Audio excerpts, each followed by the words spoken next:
जय भीम, जय संविधान। कोलंबिया यूनिवर्सिटी दुनिया की चुनिंदा बड़ी यूनिवर्सिटियों में से एक है और हम बहुजन समाज की बात करते हैं, हम अनुसूचित जनजाति की बात करते हैं तो यह विश्वविद्यालय हमारे लिए बहुत ही खास है। क्यों खास है जानेंगे इस वीडियो में। अगर आप चैनल में नए हैं तो सब्सक्राइब जरूर करें, लाइक शेयर करना ना भूलें। कोलंबिया यूनिवर्सिटी हमारे लिए कई मायनों में खास है क्योंकि हमारे पूजनीय बाबा साहब भीमराव अंबेडकर जी 22 साल की उम्र में यहाँ पढ़ने आए थे। 1915 में उन्होंने यहाँ से एमए किया और बहुत सी डिग्रियां प्राप्त की। बहुत सी डिग्रियां प्राप्त करने के बाद वापस इंडिया चले गए। बाबा साहब को आज भी यहाँ पढ़ाया जाता है। भारत के पहले कानून मंत्री डॉक्टर BR अम्बेडकर जी की बहुत सी किताबें यहाँ पर है और भारत में तो उपेक्षा का शिकार हैं। एक बुक वेटिंग फॉर वीजा के नाम से लिखी गई है। यह डॉक्टर BR अम्बेडकर जी ने कोलंबिया यूनिवर्सिटी में लिखी थी। आप बेटी है, उनकी आत्मकथा है। आपको भी इस पुस्तक को जरूर पढ़ना चाहिए। मैं आपको इसके बारे में शॉर्ट में बताने की कोशिश करूंगा। डॉक्टर BR अम्बेडकर जी पहले पार्ट में अपनी बचपन की एक यात्रा का वर्णन करते हैं कि कैसे उनकी यात्रा में अपमान हुआ, उनका विस्तार से उल्लेख किया गया है। और सेकंड पार्ट में लिखते हैं बड़ौदा में नौकरी पाने के बाद किस तरह से घर ना मिलने पर उनकी बेइज्जती हुई और वहां से जान बचाकर उन्हें निकलना पड़ा। थर्ड पार्ट में लिखते हैं कि दलितों के गांव में उत्पीड़न की घटनाओं को जानने के लिए डरावनी निंदनीय घटना के बारे में बताया गया है और वहां से सवर्ण लोगों के द्वारा दलित महिला का इलाज ना करने पर कैसे उसकी मृत्यु हो जाती है, इसका भी चौथे पार्ट में उन्होंने वर्णन किया है। पांचवें पार्ट में उन्होंने एक दलित कर्मचारी की जाति उत्पीड़न का वर्णन किया कि कैसे उसे नौकरी छोड़ने के लिए मजबूर किया गया। डॉक्टर BR अम्बेडकर जी का कहना है कि भारत में जाति प्रथा इतनी भयानक है कि आप समझने में असमर्थ होंगे। वह कोलंबिया में कहते हैं कि वहां सुबह दूर खड़े रहकर पानी पीने के लिए मांगना पड़ता है और दुकान के बाहर खड़े होकर सामान लेना देना भी दूर से फेंक कर दिया जाता है। अमेरिका में इसे कैसे समझा जाए, इसे मैंने खुद आप बीती लिखकर और कुछ दलित लोगों को आप बीती समझकर उनके बारे में बताने की कोशिश की है। सबसे पहले डॉक्टर BR अम्बेडकर जी ने अपनी छुआछूत से जुड़ी 3 घटनाएं बताई। इसमें अपने परिवार को भी शामिल किया।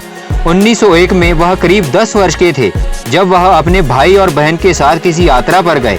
वहां रिक्शा वाले ने किस तरह उनका अपमान किया, उनका सारा सामान उठाकर नीचे फेंक दिया और कहा कि अब तू रिक्शा चलाएगा, तू मुझे मेरे स्थान तक छोड़ के आएगा।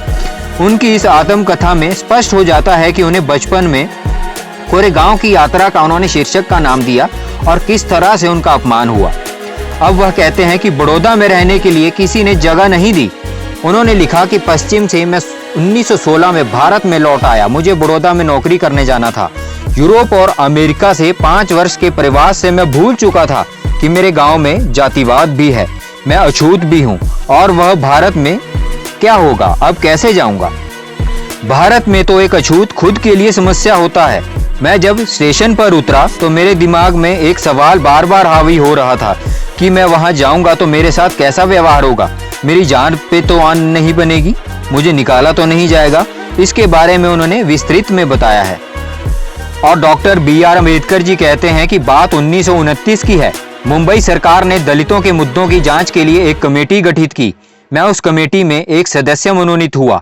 इस कमेटी को हर जगह जाकर अत्याचार, अन्याय और अपराध की वेरिफिकेशन करनी थी।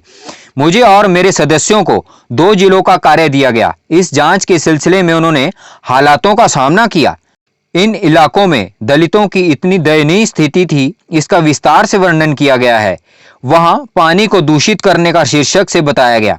दौलताबाद किले से किया गया, वह 1934 की बात है। मेरे दलित साथियों ने मुझे साथ घूमने चलने के लिए कहा। मैं तैयार हो गया।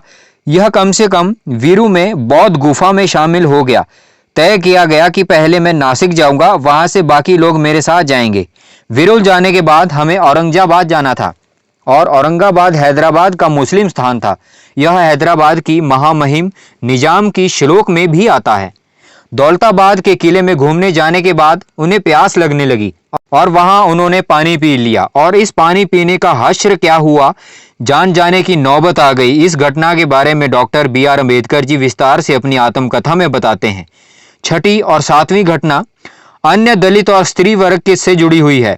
डॉक्टर BR अम्बेडकर जी की आत्मकथा कोलंबिया यूनिवर्सिटी में पढ़ाई जाती है और इसके हिंदी अनुवाद भी छप चुके हैं। इसमें उन्होंने जाति विवाद से हुए अपमानों के बारे में विस्तार से बताया है और जो अपमान उन्होंने अछूत जाति पैदा होने के चलते झेलना पड़ा, यह अपमान केवल हिंदुओं ने ही नहीं, पारसी और ईसाइयों ने भी किया। भारत में मुसलमान, पारसी और क्रिश्चियन भी इस कदर जातिवाद के शिकार हैं। गांधी जी की आत्मकथा मेरे सत्य का प्रदोक का नाम लिखी गई है, जिन्हें अंग्रेजों ने उच्च जाति का होने पर उन्हें राष्ट्रपिता तो बना दिया, लेकिन B.R. अम्बेडकर जी, जिन्होंने पूरे भारत के साथ ही नहीं विदेश को भी जीने की राह दिखाई और उन्हें सारी जिंदगी अपमान सहना पड़ा। इस बारे में आपका क्या विचार है? आप विस्तृत जानकारी अपने कमेंट बॉक्स में जरूर दें और अपने इस चैनल को डॉक्टर B.R. अम्बेडकर भारत के रचयिता के नाम से जो बना है चैनल, इसे सब्सक्राइब जरूर करें। जय भीम, जय संविधान, नमो बुद्धाय, जय भारत।